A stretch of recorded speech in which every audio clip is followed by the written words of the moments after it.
Oi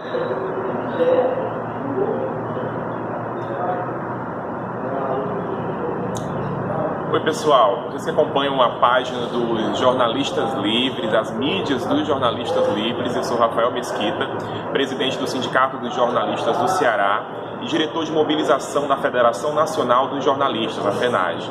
E eu estou aqui para conversar um pouquinho com vocês sobre a conjuntura do jornalismo brasileiro nesse momento. O jornalismo vem enfrentando grandes batalhas no campo da política. Temos aí o presidente Bolsonaro, que é um presidente meio complicado quando se trata da relação com a imprensa, além dos ataques ao direito dos jornalistas no geral, os direitos dos jornalistas que vem sendo feito dentro desse governo. Está aqui na Livraria Lamarca, que é um espaço que recepciona movimentos sociais, espaços de leitura, de convívio literário. Também tem aqui cursos em várias áreas, inclusive um curso de escrita literária. A Livraria Lamarca fica em Fortaleza, no Ceará, na capital do Ceará, e é um bom espaço para você que pode visitar aqui o nosso estado e conhecer um pouquinho mais desse outro lado da nossa cultura, da minha cultura literária do nosso estado. Bom, para começar a nossa conversa em si, eu queria trazer um primeiro elemento. Eu comecei dizendo que o governo Bolsonaro talvez seja dos governantes desde a era militar o que mais ataca a imprensa. E aí eu vou trazer para vocês um número bem importante que eu acho que ajuda a esclarecer por que a gente está afirmando isso. A gente não está só avaliando ou é opositor nato ao Bolsonaro. A gente tem números que comprovam que o governo Bolsonaro é um dos que mais atacam a imprensa. A Federação Nacional de Jornalistas lançou um levantamento dos ataques à imprensa desde a posse do Bolsonaro, em janeiro de 2019.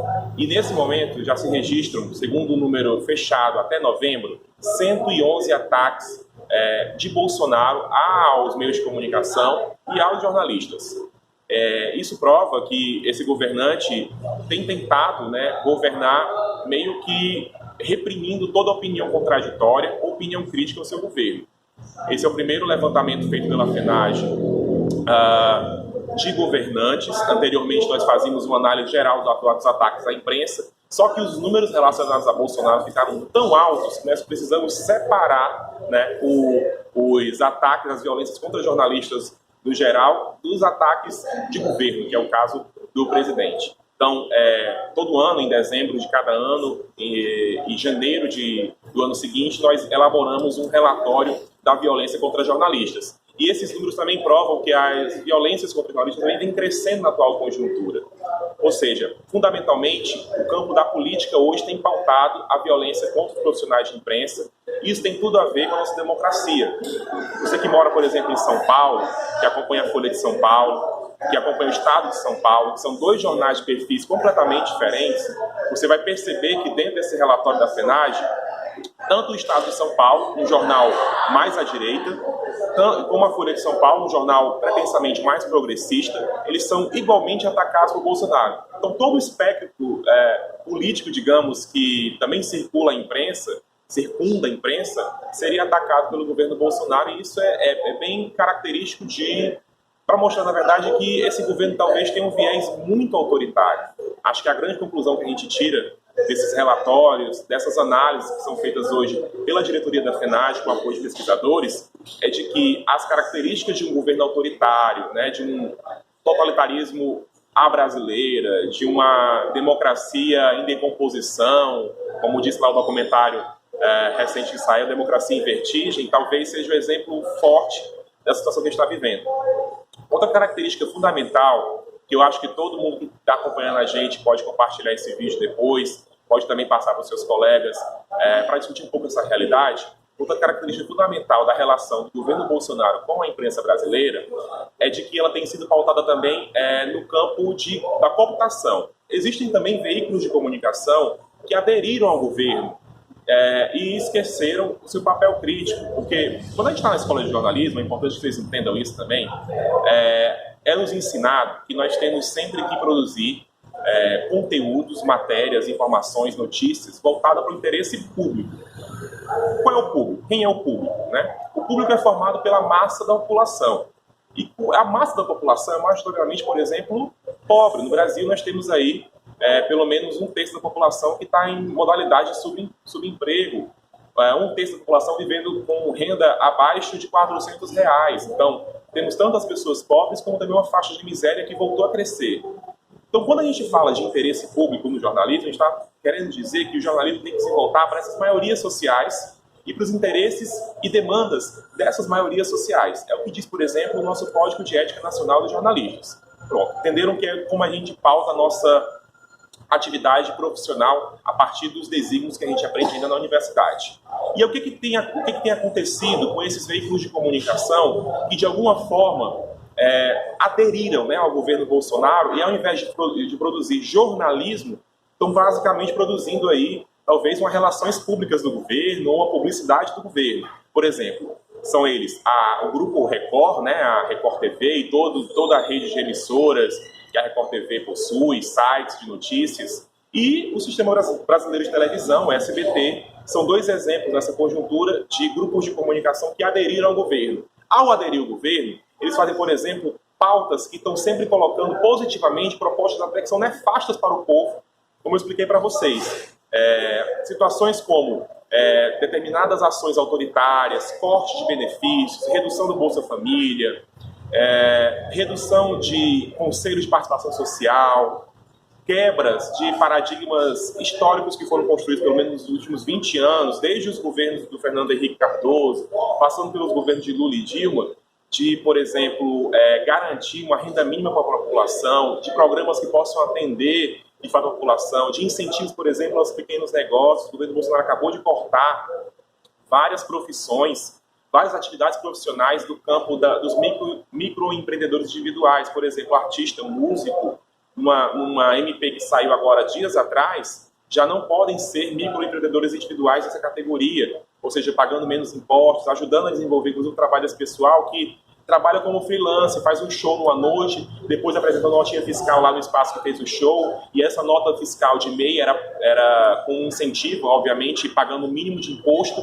Agora ele vai ter que voltar a pagar imposto maior se puder ou quiser, né, ou precisar apresentar nota fiscal para o seu empregador momentâneo. Então, todos esses exemplos que eu dei para vocês, situações que realmente mexem na vida do povo, essa suposta imprensa amiga do presidente narra como se fosse positivo ou acriticamente, dando como notícias comuns, sem fazer nenhum recorte crítico.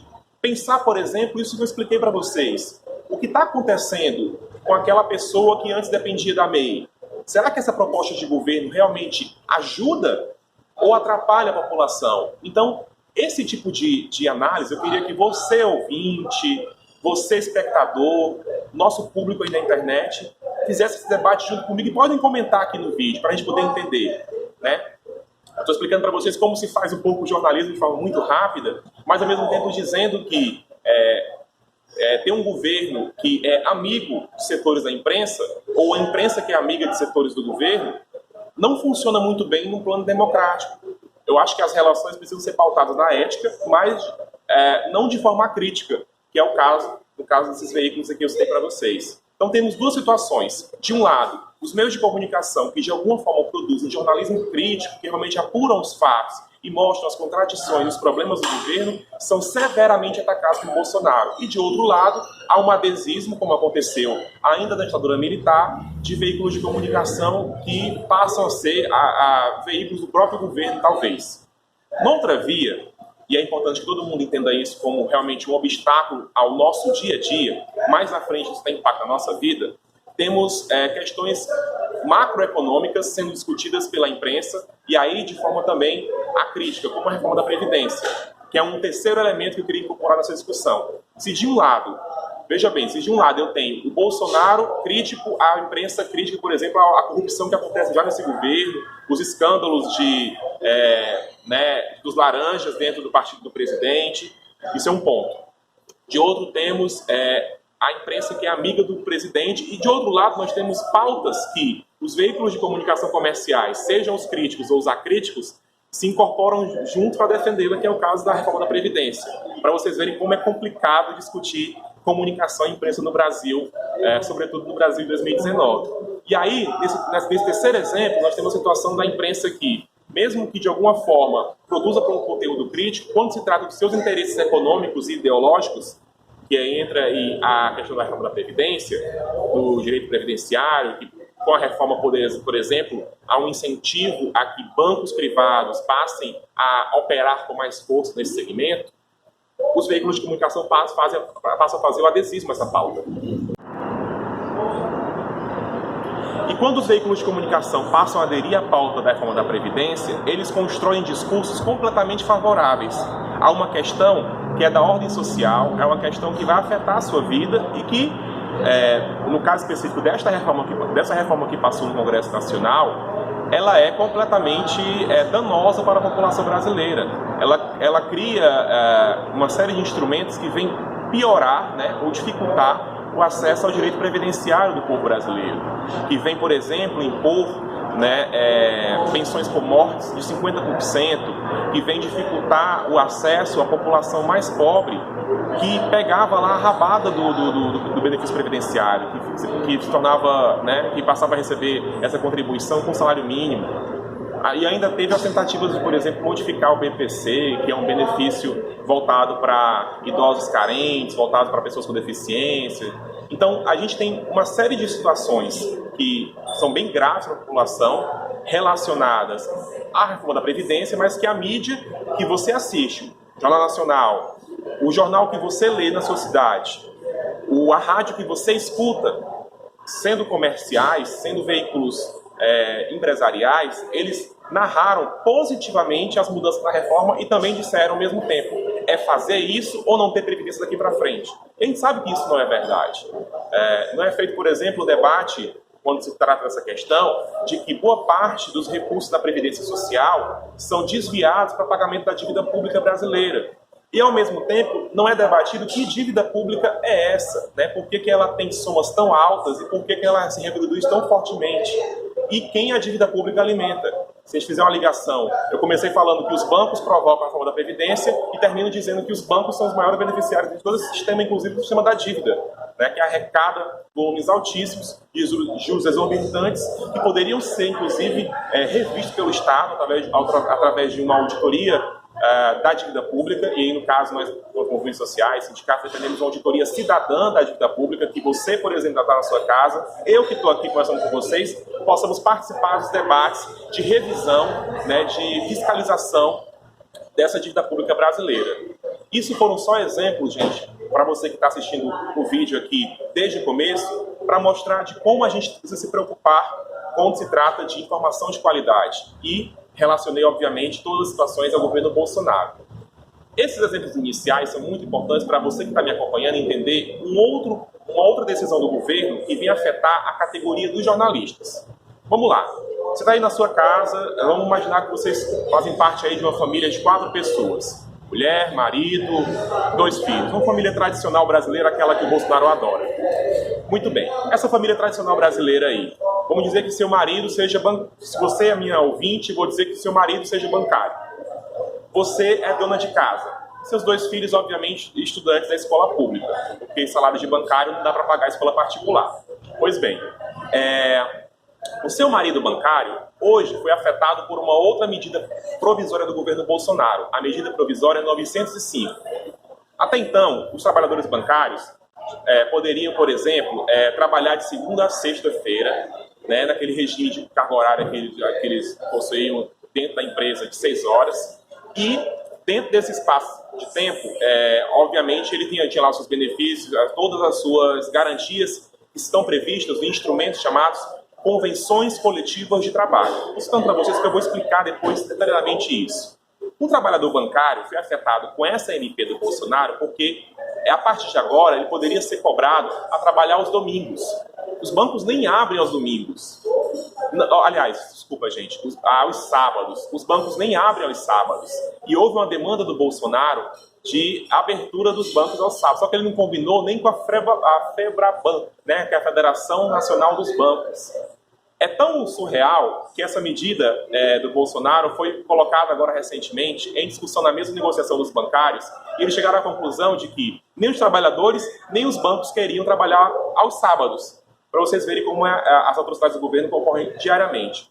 Mas eu estava falando para essa família de 4 pessoas, 2 filhos, esposa e marido bancário. Além dessa questão, essa MP do Bolsonaro que afeta o bancário dessa forma, também afeta os jornalistas. E em que aspecto afeta os jornalistas? Também essa questão da carga horária diferenciada, tentando obrigar os nossos profissionais do jornalismo que deveriam trabalhar 30 horas semanais, ou seja, 5 horas diárias, de segunda a sábado, obrigar os profissionais a trabalhar em jornadas ao domingo. Hoje as convenções coletivas de trabalho dos jornalistas tipificam, se trabalhar ao domingo, tem tipo uma bonificação maior, é 100% de hora extra, é 80% de benefícios a mais. Então tem uma série de direitos que as convenções trazem para compensar esse trabalho ao domingo, mas o Bolsonaro cria nessa regra a possibilidade de trabalhar ao domingo sem nenhuma garantia, inclusive derrubando, né, esses pressupostos que os patrões e os empregados acordaram. Veja bem, gente, os maiores interessados, talvez, em retirar algum direito dos trabalhadores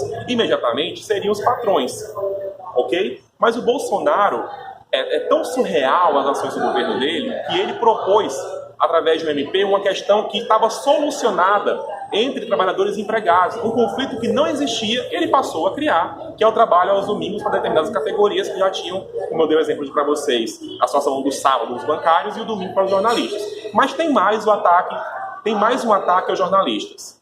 Os jornalistas brasileiros hoje, até então, né, tinham, na verdade, o registro profissional. Não só os jornalistas, como outras 13 profissões. Aí eu cito algumas. Publicitários, radialistas, sociólogos, tinham direito a registro profissional. Esse registro profissional é uma autorização do Estado para o profissional exercer a profissão. E por que o Estado deveria autorizar esse profissional? É uma maneira, gente, de a gente regular as atividades profissionais dessas categorias que não possuem conselhos profissionais. E aí explicando um pouquinho também sobre isso. Na modalidade do direito ao trabalho brasileiro, né, que está lá na CLT, nós temos tantas possibilidades de registros profissionais, tínhamos, né, de categorias que não têm conselhos, e os registros emitidos pelos órgãos de classe, que são os conselhos de classe.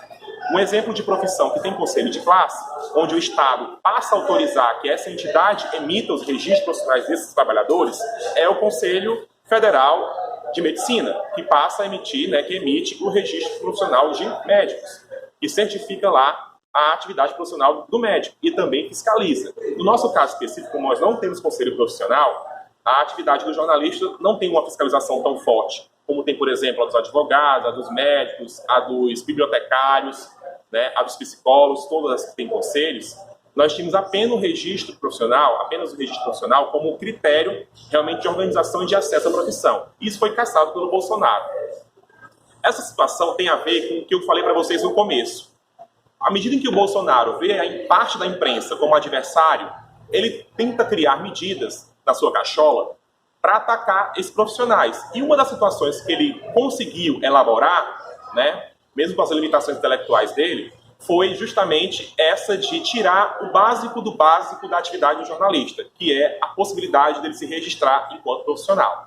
Significa dizer que, sem o registro, qualquer pessoa viva, hoje eu vou fazer jornalismo, acordei e vou ser jornalista, pode fazer isso desde o dia 12 de novembro de 2019, com o fim do registro profissional de jornalista. Mas diante de tudo aquilo que eu falei para vocês no começo, e para quem chegou agora na live, eu vou repetir um pouquinho. Jornalismo é interesse público. Jornalismo tem a ver com a sua vida. Uma matéria mal dada no veículo jornalístico pode levar, inclusive, à morte de alguém.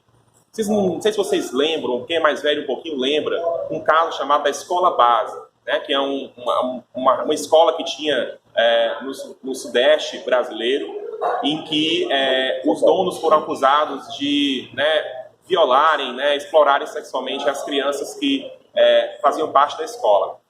Essa denúncia, não muito bem apurada, foi veiculada no Jornal Nacional. E acabou que, mais na frente, essa acusação se demonstrou como falsa. Ou seja, um grupo de pessoas, empresários, perderam tudo. O negócio, a vida, e alguns até hoje em depressão. Sabemos de gente que até já da família que já morreu por conta de agravamento de doenças provocadas por tensão, por exemplo, como câncer. Ou seja, a vida dessa família que controlava essa escola acabou, justamente por uma matéria mal dada. Então, assim como o médico, que pode matar uma pessoa, o jornalismo, com uma apuração mal feita, com uma notícia, uma notícia mentirosa, né, uma notícia mal apurada, uma notícia inverídica, uma notícia caluniosa, pode acabar com vidas. Então, nós imaginamos que a atividade dos jornalistas, assim como dessas outras profissões que eu sei para vocês, é tão importante que nós devemos defender a organização dela. Mas para o Bolsonaro, não. Para o Bolsonaro, qualquer um pode fazer notícia hoje, qualquer um pode fazer informação. E é justamente nesse ponto em que ele criou essa estratégia para atacar os jornalistas brasileiros com o fim do registro profissional. Diante dessa mudança que o Bolsonaro provocou com o registro profissional, hoje nós, sindicatos de jornalistas brasileiros, a Federação Nacional de Jornalistas, lutamos para que a MP seja derrubada do Congresso Nacional. E aí você está aí em casa preocupado. Olha, eu sou aqui de Minas Gerais, Rafael, estou aqui preocupado com essa situação. Eu acho que jornalismo é atividade de jornalista. Ok, concordo contigo. E o que eu posso fazer para te ajudar nessa batalha em defesa do jornalismo brasileiro, em defesa dos jornalistas brasileiros? Beleza, como é que tu pode me ajudar para defender os jornalistas? Você pode me ajudar convencendo os políticos da sua região, que estão no Congresso Nacional, deputados e senadores, a votar contra a medida provisória 905 do governo Bolsonaro. Como eu falei para vocês, eu citei o exemplo aí da carga horária, e citei o exemplo do registro profissional de jornalista, mas a MP 905 tem muitas atrocidades. Entre elas, ela cria um emprego verde e amarelo, e eu diria, na verdade, que é um emprego amarelo de vergonha. Por quê? Uma das medidas desse pacote do Bolsonaro, supostamente de incentivo ao emprego para os mais jovens, é a eliminação de 50% do valor que esse profissional jovem receberia como rescisão. Ou seja, aquela multa lá do FGTS, que é de 40% em demissão, para os trabalhadores jovens ficaria em 20%. Pior, outra atrocidade dentro desse pacote do Bolsonaro é desonerar os impostos relacionados, as contribuições relacionadas ao empregado, dos empregadores, e jogar essa dívida, esses valores aí, essa compensação para os desempregados. Ou seja, ele desonera a folha dos empregados, dos empregadores, dos patrões, ao diminuir as taxas que ele pagaria, no caso dos trabalhadores jovens, dentro desse programa Verde e Amarelo, e acaba onerando os desempregados. A pessoa que recebe o seguro-desemprego teria que contribuir em 7,5% com o governo, para além do que ela contribuiu o tempo todo que esteve empregada. Olha a contradição. Aqueles 5 meses que a pessoa ia receber de seguro-desemprego, nessa modalidade agora, qualquer um de vocês que esteja hoje me assistindo, esteja em seguro-desemprego, passaria a contribuir em 7,5% com o governo. Não é uma atrocidade, gente? Em que momento da nossa vida nós fomos tomados por essa sandice, por esse governo esquizofrênico que cria um programa de incentivo ao emprego onde ele taxa o desempregado? Você, desempregado, consegue conceber essa situação? Eu não consigo. Para mim é um absurdo. Para mim isso era motivo das pessoas estarem nas ruas agora gritando fora Bolsonaro. Mas eu ainda não vi o ecoar das panelas nas varandas gourmets. Eu também não ouvi ainda o pessoal de camisa verde e amarela gritando contra essa situação na Praça Portugal aqui em Fortaleza, lá na Avenida Paulista, lá na Praça da República em Minas Gerais, lá em Copacabana, no Rio de Janeiro. Mas eu acho que esse era um grande motivo para você que está aí sentado na sua casa, deitado na sua cama, com seu celular, seus cabelos aí altamente desarrumados, me assistindo, perceber. Ou a gente se move contra as atrocidades cometidas por esse governo, ou vai vir coisa pior. E eu achava que tudo que tinha acontecido já era pior. Eu achava que isso que eu estou narrando para vocês era o pior que poderia ter acontecido, mas parece que vai vir coisa pior por aí. Pois bem, diante de toda essa situação, eu queria trazer um outro exemplo da situação dos jornalistas nesse cenário. A gente, obviamente, é responsável hoje por uma grande batalha e talvez uma batalha muito injusta. Como eu expliquei para vocês, na conjuntura brasileira, e eu quis focar nisso, nessa conversa com vocês hoje, o jornalismo tem um grande papel que é enfrentar também as chamadas notícias falsas, que nós, dos sindicatos de jornalistas, preferimos chamar de informações fraudulentas. E fraudulentas por um motivo muito importante. Fraudulentas porque elas são construídas com o objetivo realmente de te enganar. Elas não são erros, como eu expliquei lá, erros de apuração como na escola base. Elas foram criadas com o objetivo realmente de te enganar. Você que está me assistindo aí, que tem WhatsApp, que tem Facebook, que tem Twitter, enfim, que tem rede social, você recebe, através dessas plataformas, uma série de notícias que você não sabe se são verdade ou não, porque elas são muito parecidas com as notícias que, por exemplo, são produzidas pela Folha de São Paulo. Ou seja, dentro dessa conjuntura nacional, tem um grupo de pessoas muito grande hoje no país, sobretudo ligado ao governo Bolsonaro, ligado à extrema-direita brasileira, ligado a setores militares, ligados a intelectuais fajuntos, como esse cara aí que é o suposto guru do Bolsonaro, ou seja, uma ordem, né, de pessoas produzindo notícias falsas, organizadamente, que funcionam em regimes de trabalho muito próximos aos regimes de trabalho de redações tradicionais. Essa galera se reúne em espaços com diversos computadores, diversos celulares, e ficam diariamente produzindo conteúdo falso, conteúdo fraudulento. Entre os conteúdos falsos, conteúdo fraudulento usados para te enganar, elas atacam, por exemplo, os direitos das pessoas LGBTs, atacam as mulheres enquanto grupo, né, populacional, atacam a população negra enquanto grupo populacional, atacam, por exemplo, medidas de saúde importantes como as vacinas, atacam, por exemplo, a própria ciência ao dizer que a Terra é plana. Então, uma série de absurdos que são utilizados para te gerar medo, para produzir uma emoção em você e fazer com que você tome decisões erradas a partir dessas notícias. Vou dar um exemplo exato de como essas notícias, primeiro fraudulentas, de caráter emocional e com o objetivo de te fazer tomar decisões erradas, como é que elas agem no seu dia a dia. Vou dar um exemplo. No caso das vacinas, com o objetivo de te enganar e te fazer agir pelo medo, elas começam a dizer que as vacinas causam deficiências nas crianças, que causam, por exemplo, o espectro autista.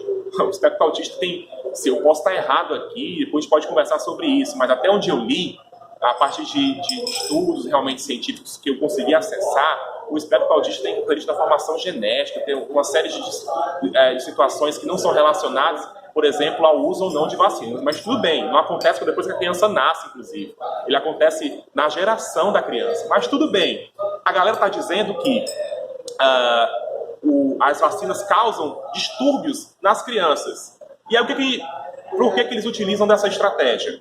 A partir do momento que eles dizem que a vacina é um prejuízo e hoje a vacina é uma política pública, como, por exemplo, a vacina do sarampo, hoje o Estado brasileiro obriga as pessoas a vacinarem, né, recomenda que as pessoas vacinem os filhos.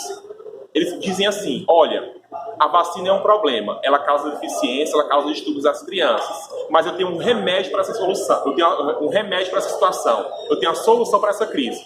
Você vota no meu candidato aqui, que você vai ter agora uma política de vacinas que não vai atacar as crianças, vocês não vão ser obrigados a vacinar seus filhos. E aí elas te induzem a um erro. Elas criam uma falsidade sobre um tema e te induzem a um erro. Te induzem a votar numa pessoa que iria para o Congresso Nacional, ou para um governo, para a presidência da República, para a prefeitura, para agir contra uma política pública, que no caso são as vacinas. Só que essa pessoa chega lá, né, ela vai fazer pior, ela vai desmontar a política pública de saúde, ela vai continuar investindo nesse ponto. Isso tem tudo a ver com o governante que está lá no Planalto, gente. Então, não caiam nessa armadilha. Não caiam na armadilha das notícias falsas com fins políticos, que é o que está acontecendo no Brasil. O Donald Trump foi eleito nos Estados Unidos através de mentiras colocadas contra a sua adversária, Hillary Clinton. Uma série de políticos na Europa foram eleitos a partir disso. A saída do Reino Unido da União Europeia, através de um plebiscito, aconteceu após o processo de votação, as pessoas serem contaminadas por notícias falsas. Minha gente, o absurdo é tão grande. Se eu der um exemplo para vocês lá do Reino Unido, desse processo do Brexit, né, que é a saída do Reino Unido da União Europeia, tem um exemplo de uma cidade lá na Irlanda, que essa cidade recebia uma série de benefícios que eram possíveis através da União Europeia. Por exemplo, eles tinham incentivo à agricultura, tinham incentivo à educação, tinham incentivo a pequenos negócios, ou seja, a cidade economicamente, 100% da economia dessa cidade muito pequena, que até então era desassistida no modelo de gestão anterior somente do Reino Unido, que até então era completamente desassistida desse modelo anterior de gestão do Reino Unido, com a União Europeia ela passou a ter uma série de benefícios. Sabe qual foi o resultado da eleição, do plebiscito do Brexit lá nessa região, nessa cidade? Quase 85% dessa cidade votou a favor da saída do Reino Unido da União Europeia. Mas não é contraditório de uma cidade que praticamente passou a existir no mapa da Europa por conta do apoio da União Europeia e de todos os incentivos que passou a vir, né, empresariais, econômicos e educacionais? Então, para que você entenda como é que uma cidade que vive a partir do modelo de gestão trazido pela União Europeia acaba votando pela saída da União Europeia, da saída do Reino Unido da União Europeia. Eu digo para vocês, notícias falsas, informações fraudulentas. Foi divulgado uma série de notícias que essa cidade, por exemplo, ela passaria a sofrer a entrada de imigrantes, imigração ilegal, que ela seria tocada, minha gente, nem territorialmente ela tinha como acessar esses migrantes. E aí foram perguntar para as pessoas, tudo bem, essa ameaça existe? Aí foram perguntar para as pessoas, uma pesquisa que foi feita por uma universidade após o plebiscito. De fato, vocês têm hoje a entrada de imigrantes aqui que pudesse justificar esse medo dos imigrantes? Não havia nenhum imigrante na cidade. Vou repetir para vocês. A população de uma determinada cidade na Irlanda, dentro da Grã-Bretanha, votou pela saída da União Europeia no plebiscito que houve nesse país, o chamado Brexit.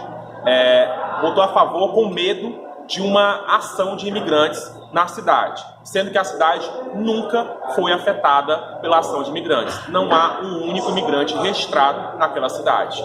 Mas todo o medo, todo o pavor na população foi provocado por uma série de notícias falsas. Claro que a gente poderia aqui fazer uma longa discussão sobre a xenofobia das pessoas lá, que é um outro debate importante. Mas essa ameaça que eles construíram na cabeça das pessoas, provocado por um sentimento, por uma emoção mesmo, né, que é o preconceito que elas têm, isso é um fato, não aconteceu, não era real. Então as notícias falsas, elas são criadas para criar uma temperatura política reativa que induz de fato as pessoas a tomarem decisões erradas. Por isso eu quero dizer para vocês aqui, pelo amor de Deus, que a gente faça esse debate todo dia, dentro da sua casa, né, na sua família no geral, na escola, no trabalho, e comece a avaliar as decisões que você, por exemplo, possa ter tomado. E aí, nessa oportunidade aqui, eu queria dialogar diretamente, por exemplo, com quem votou no Bolsonaro.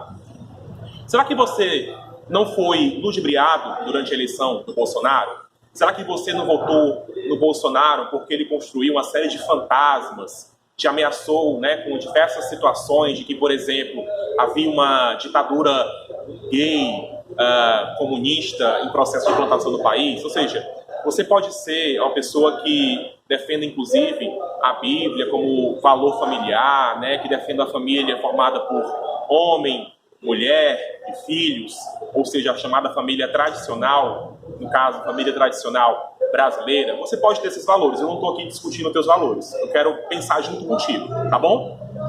Você pode ter esses valores familiares em que você acredita de fato que a família é formada por homem, mulher e crianças. A partir desses seus valores, por exemplo, o Bolsonaro implantou uma série de mentiras, entre elas dizendo que as escolas passaram a ensinar as crianças a serem homossexuais. Veja bem o que eu disse, eu vou repetir a frase. Bolsonaro, através de uma série de sites e de grupos organizados que reproduzem notícias falsas no WhatsApp, disse que havia uma ameaça nas escolas de que as crianças poderiam ser formadas, que poderiam ser ensinadas por professores, pela rede escolar, a serem homossexuais. Essa foi uma das mentiras que o Bolsonaro implantou. Só que como eu falei para vocês, uma grande inverdade. Ninguém ensina ninguém, por exemplo, a ser homossexual, LGBT, ou seja, lésbica, gay, bissexual, travesti, transexual. Ninguém ensina ninguém. Esse é o primeiro ponto. para efeito de conversa, não dá para se ensinar uma questão que a pessoa carrega como orientação de vida, beleza? E num segundo ponto, isso não existe. Diversos veículos de comunicação isentos, diversos veículos de comunicação comerciais, aqueles que você supostamente confia, diversas universidades, inclusive, fizeram pesquisas para poder acompanhar esse fato. Essa ameaça do Bolsonaro, ela tem todas as características de inverdade, mas como preza a boa ciência e o bom jornalismo, nós temos que checar. E na checagem, não houve registro de escolas que ensinavam crianças a ser homossexuais. Mas mesmo assim, essa família que você defende, né, muita gente que acredita nesses valores que você possa defender de família tradicional, de família formada por mulher, homem e filhos, acabou votando no Bolsonaro com medo dessa situação, com medo de que, de fato, o Brasil caminhasse para ter escolas que ensinassem as crianças a serem homossexuais. Então, esse conflito instalado na cabeça de muita gente levou todo mundo a tomar decisões erradas. E isso é muito preocupante. A democracia brasileira hoje é pautada por inverdades. Isso é um fato. Embora o Bolsonaro tenha sido eleito legitimamente na coleta de votos, eu estou fazendo esse recorte, esse parênteses para vocês, para que todo mundo entenda que eu não desconfio do processo eleitoral, que era outra mentira que o Bolsonaro implantou, eu não desconfio do processo eleitoral brasileiro. Eu acho que, de fato, os votos que foram computados lá na cédula eleitoral, lá na urna eletrônica, que no caso é na urna eletrônica, de fato, eles foram os votos que corresponderam ao resultado da eleição. Isso é um ponto. Não houve fraude no processo eleitoral em si, no registro do seu voto na urna. Mas a eleição foi fraudulenta porque você votou baseado em mentiras. Boa parte do meu público hoje, nessa live, pode ter votado baseado em mentiras. Por quê? Como eu disse para vocês, a partir do momento em que se vende uma situação que não existe e provoca um medo nas pessoas, as pessoas começam a votar reagindo a esse medo. E é isso que as notícias falsas provocam. Para encerrar esse debate sobre notícia falsa, eu queria dar uma última mensagem enquanto jornalista que defende os direitos dos jornalistas e defende o jornalismo, que é de onde eu tiro o meu pão, a minha água e o meu leite, certo? E meu arroz, meu feijão. Se bem que carne eu não estou comprando porque não dá para comprar com os valores aí do Bolsonaro. Você também deve estar comprando carne, você também deve estar deixando o carro em casa, você também deve estar pegando aquela bicicleta compartilhada, como eu estou fazendo agora, se estiver na sua cidade, né? Porque a situação tá braba. Mas, enfim, o que eu queria dizer para você, para encerrar essa parte do assunto que é relacionada à notícia falsa. Eu queria dizer para você, vamos passar a tentar enxergar e encontrar notícias falsas. Agora eu vou dar um mini manual de como enfrentar a notícia falsa. Primeiro ponto. Na hora que você receber uma notícia, algum conteúdo, um meme, uma imagem no seu WhatsApp, eu vou usar o exemplo do WhatsApp, você começa desconfiando. A partir de agora, você vai ler tudo o que você receber desconfiando. Beleza? Foi assim que eu fui ensinado enquanto jornalista. Eu acho que essa técnica vale para você que está em casa aí me assistindo, para você que está no celular, no ônibus, para você que está agora com a sua família. Vamos lá. Primeiro ponto, para combater a notícia falsa, desconfie de tudo que você recebe. Está aqui meu celular. Eu vou recebendo aqui uma informação no meu WhatsApp. Eu vou pegar um exemplo aqui qualquer, vou abrir meu celular aqui agora, tomara que não tenha besteira, e vou procurar aqui uma notícia e eu vou começar a analisar aqui. Pronto, eu recebi aqui, tem aqui uma notícia no meu celular que diz assim: pacote anticrime é avanço do punitivismo seletivo. É uma notícia relacionada ao pacote anticrime que foi apresentado pelo ministro Sérgio Moro, do governo Bolsonaro, no Congresso, que essa semana foi votado o texto alternativo ao pacote anticrime no Congresso Nacional. Eu estou te dando essas informações porque eu sei o que é a pauta, mas vamos lá. Tu recebeu essa notícia igual a minha aqui, beleza? Como é que eu expliquei para vocês? Primeiro de tudo, desconfie da notícia. Eu vou ver se realmente isso que a manchete diz, pacote anticrime, é avanço do punitivismo seletivo, a partir do momento que eu vou checar se essa notícia é verdadeira. Eu vou analisar, por exemplo, qual é a fonte dela. Eu vi aqui que essa notícia aqui, na verdade, não é uma notícia, é uma opinião. Por que eu estou avaliando dessa forma? Porque já está aqui, é assinado por uma pessoa e ela faz uma avaliação do que foi votado no Congresso. Então, ao desconfiar da notícia, eu vou passar para a segunda etapa, que é saber, é notícia ou é opinião? E aí são duas coisas diferentes. A notícia, ela é uma narração sobre o que aconteceu. Ela é uma reprodução dos fatos.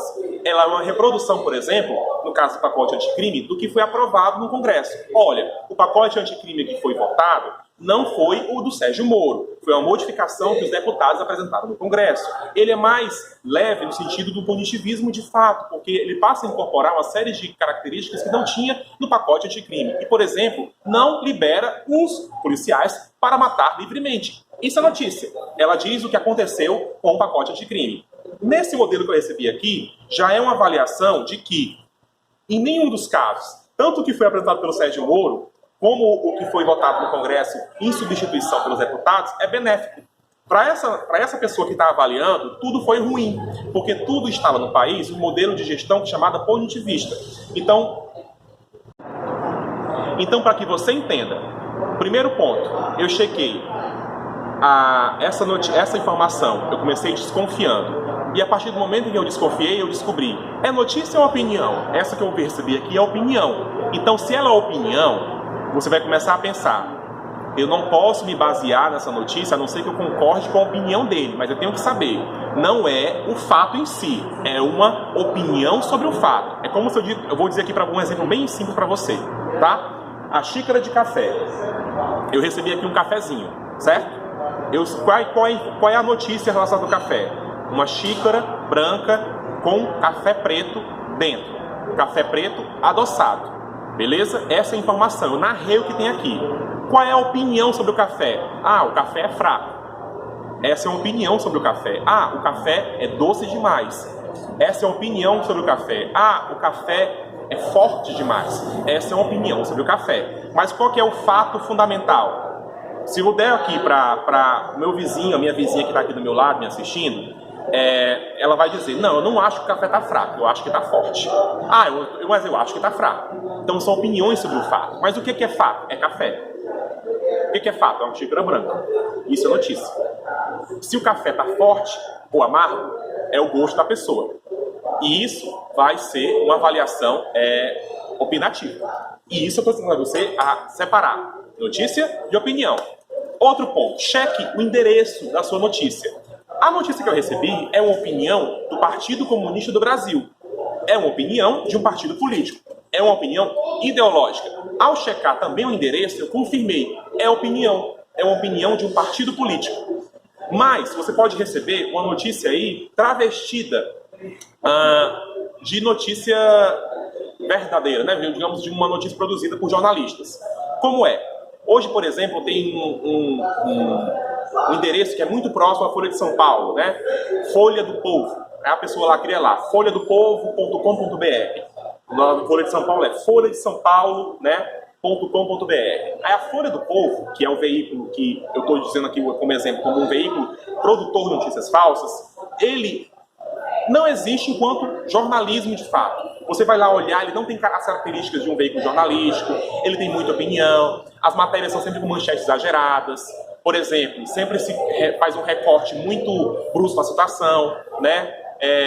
Utiliza adjetivos ou faz afirmações que jornalistas não fariam. Um exemplo de afirmações que jornalistas não fariam. Governo Bolsonaro é o melhor para o povo. Jornalistas não fariam essa notícia, que na verdade é uma opinião. Você não vai ver uma manchete no jornalismo dizendo o governo Bolsonaro é o melhor para o povo, porque não cabe ao jornalismo concluir que o governo Bolsonaro é melhor ou pior para o povo. Cabe ao jornalismo dizer o que faz o governo Bolsonaro, o que ele faz de errado, o que ele faz de positivo, para que você possa concluir se ele é melhor ou não para o povo. Beleza? Então, desconfie do conteúdo e comece a pensar sobre ele. Pense sobre eles. É notícia ou opinião? Verifique onde ele é produzido. Verifique qual é o formato do lugar que ele é produzido. Vocês, obviamente, não têm as mesmas condições que eu tive ao aprender a minha vida inteira sobre jornalismo. Mas eu posso te dizer como evitar uma notícia falsa. E é dessa forma. Comece a desconfiar de tudo que você recebe. E a partir do momento que você desconfia de tudo que você recebe, você passa a checar o conteúdo que você também recebe. Como é que você pode checar aquela notícia que você viu lá no portal, mesmo que você ache que não dá para saber se o portal se é um portal de notícias verdadeiro, íntegro, responsável, ético ou não.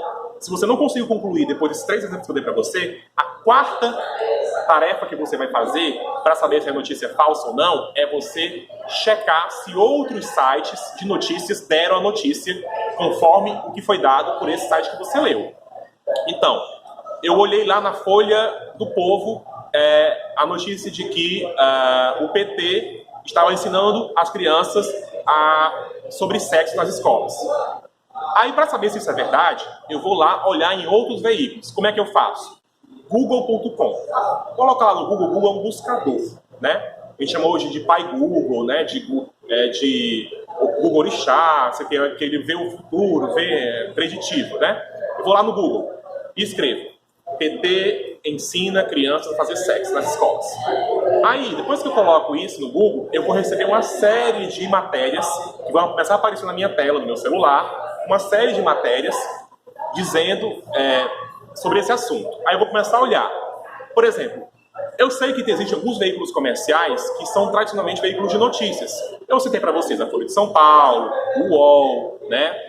O G1, que é o portal de notícias da Globo, o Jornal da Sua Cidade, aqui na minha cidade tem o Jornal O Povo, lá em Minas Gerais tem o Estado de Minas, né? Em Brasília tem o Correio Brasiliense, sites de notícias. E você vai observar, alguns sites de notícia, pelo menos um dessas empresas comerciais, deu a notícia conforme eu vi no Folha do Povo, que é o meu jornal que eu tô achando que é o de notícias falsas. Se ninguém tiver dado, gente, pode ter certeza, é uma notícia falsa. E é capaz de você encontrar pessoas em veículos, como por exemplo, que se chama as agências de checagem de notícias, como Aos Fatos, Agência Pública, o Fato ou Fake do próprio G1, e outros sites que pesquisam, que fazem análise de notícias que foram produzidas fraudulentamente, eles já vão ter checado e já vão responder para ti que essa questão aí, que eu dei um exemplo real, essa notícia existiu, essa notícia falsa existiu, essa notícia fraudulenta existiu, e já checaram que ela é falsa. Eles já foram lá e disseram: nunca houve na história desse país, parafraseando o ex-presidente Lula, uma educação em que ensinava as crianças a fazer sexo. Ninguém ensina criança a fazer sexo, gente, primeiro ponto. Mas não houve nenhum programa educacional que ensinou a criança a fazer sexo. Então, hoje nós conversamos um pouco sobre esse universo da política e do jornalismo, e como o jornalismo mexe na sua vida, e como os jornalistas, cuja vida já é muito difícil, que a profissão já é muito estressante, e todo dia nós temos que dar as boas e as más notícias, e só tem má notícia para a gente dar ultimamente, como a gente tem que produzir de forma responsável e como a nossa vida tem sido dura. Eu quis trazer para você hoje, que acompanha essas páginas que nós estamos aqui exibindo esse conteúdo, que são páginas de jornalismo progressista, jornalismo livre, jornalismo, por exemplo, inclusive, que nós não temos nenhum patrão, nenhum patrocinador, nenhum editor. Nós estamos aqui enquanto jornalistas de fato livres, dizendo para você como a sua vida é afetada e como a nossa vida é afetada. É como se fosse um divã, né? Eu estou aqui colocando os meus problemas e também trazendo um pouco dos seus problemas para esse relato sobre a situação do jornalista brasileiro. Então, enquanto presidente do Sindicato dos Jornalistas do Ceará, enquanto diretor da Federação Nacional dos Jornalistas, enquanto jornalista profissional que prima muito pela ética profissional, que prima muito pelos bons desígnios da minha profissão, que defende o jornalismo com unhas e dentes, que acha que o jornalismo tem que estar a serviço da sociedade, que o jornalismo precisa, por exemplo, fomentar a cidadania do povo, fomentar, por exemplo, política pública para que você em casa não passe fome, para que você não tenha que morar na rua porque você não tem como mais pagar um aluguel, para você, por exemplo, não pague um preço de uma carne muito alta, que é o que está acontecendo hoje. Eu quero antecipar para você um problema que a gente possa juntos resolver. Isso é que é jornalismo. Então, diante de tudo isso, do que eu sou e do que eu acho que a gente pode construir enquanto relação, eu quero dizer para vocês: continuem nos acompanhando, comentem a nossa live, compartilhem o nosso conteúdo, marquem os amigos e vamos juntos, minha gente. Vamos juntos construir um jornalismo para o povo, um jornalismo de fato voltado para o interesse público, uma democracia fortalecida e combater todo regime autoritário que queira implantar. Seja o Bolsonaro ou seja uma outra pessoa que tenha características autoritárias que venha ocupar a presidência da República, essa pessoa precisa ser corrigida nos limites da Constituição. Se a Constituição diz que o Brasil é um país de todos e que nós temos direitos iguais perante a lei, esses direitos têm que prevalecer. Vamos lá, vamos compartilhar esse conteúdo, vamos fortalecer esse debate. Eu espero reencontrar vocês em breve para debater um pouquinho mais sobre jornalismo, jornalistas, democracia e a sua vida, porque eu acho que tudo isso tem a ver com jornalismo. Um grande abraço. Fiquem com Deus, com os orixás, com a deusa, com o cheque, o que você quiser, e voltem sempre para cá, para a nossa página, para a gente debater um pouquinho mais, porque essa debatendo é dando as mãos que a gente muda o mundo. E outro mundo pode ser possível. Até já!